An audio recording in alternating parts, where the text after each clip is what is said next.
Sir अलग level की बेशर्मी चाहिए ऐसे बयान देने के लिए सर। ट्रम्प तो ऐसे ही है या ये पोजीशन पावर बना ही देती है आदमी को, आई डोंट नो। नहीं, ट्रम्प के साथ है, अमेरिका का कोई राष्ट्रपति ऐसा नहीं रहा। और ट्रम्प के जिस तरीके से बयान आप देखेंगे तमाम देशों के राष्ट्राध्यक्षों को लेकर, जो उनके मित्र हैं उनके राष्ट्राध्यक्षों को लेकर किस तरीके से बयान देते हैं। उन्होंने एक राष्ट्रपति के लिए कहा कि उनकी पत्नी ने उनके गाल पे पिटाई कर दी थी, इससे गाल सूज गया है। इस तरीके से सार्वजनिक बयान देना और इस तरीके से अपने मित्रों को मतलब अपमानित करने की कोशिश करना। और फिर ईरान तो उनका नंबर 1 दुश्मन रहा है, उसके बारे में भी तो क्यों कह रहे हैं कि मुझे गर्व महसूस होगा मिलके खमेनी से? हाँ, उन्होंने जरूर कहा, लेकिन बाद में उन्होंने जिस तरह के जिक्र किया कि आपने उनके पत्नी और पिता को मारा, उसके बाद उनका बयान आ रहा है। तो मुझे लगता है कि ट्रम्प का बयान है। भारत के साथ जो आप उनका बयान देखिए ना, वो कभी भारत की तारीफ करते हैं, कभी कहते हैं कि भारत एक डेड इकोनॉमी है, कभी कहते हैं कि भारत एक नर्क है, कभी कहते हैं कि भारत और पाकिस्तान के बीच मैंने युद्ध रुकवाया, और फिर कभी किसी तरह के भारत को लेकर बयान देते हैं। और ट्रेड को लेकर अभी तक वो डील नहीं कर पाए।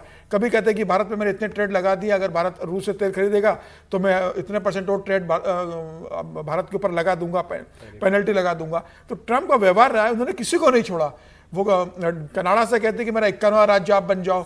वो तमाम तरीके से लोगों को जिस तरीके से ग्रीनलैंड को लेकर जिस तरीके से उन्होंने बयान दिया कि मुझे पसंद है ग्रीनलैंड, में ग्रीनलैंड को ले लूंगा।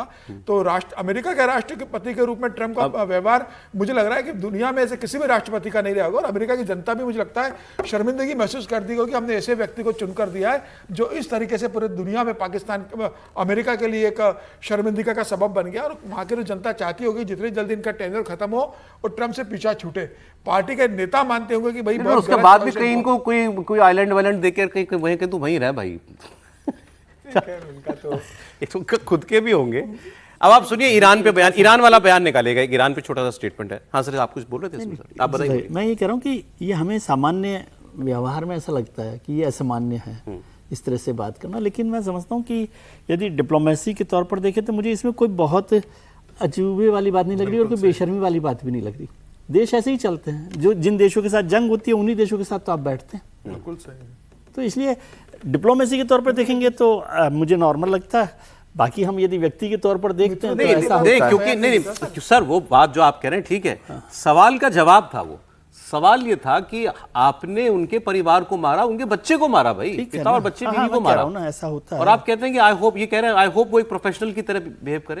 एक बात मुझे बताइए, मुझे ऐसा लगता नहीं है इसमें कोई बहुत वो अजीब बात हो। देखिए, बातचीत तो 2 राष्ट्राध्यक्षों हाँ, के बारे में राष्ट्राध्यक्ष के तौर पर वो एक और डिप्लोमेसी में है उसमें ना, वो अलग सारी तरीके से चीजें जो चलती है ना, व्यक्तिगत क्या लॉस हुआ है क्या नहीं फिर लॉस तो हुआ युद्ध है, जिन ये देश सारी में कभी चीजें कोई तो बात ही नहीं होगी किसी देश के बीच चले में। सर, ठीक, आप सबकी राय तो मैं मान लेता हूँ। नहीं, मैं अब डिप्लोमेसी के तौर पर बात कर रहा हूँ। ईरान पर जंग की बात, अब अब देखिए मीडिया भी परेशान, क्या तो पूछे इनसे, दिन में 3 बार तो वो बयान देते हैं। मुझे भाई जंग का क्या सोचा है आपने, क्या चल रहा है, क्या फिर वॉर करेंगे, क्या डील करेंगे?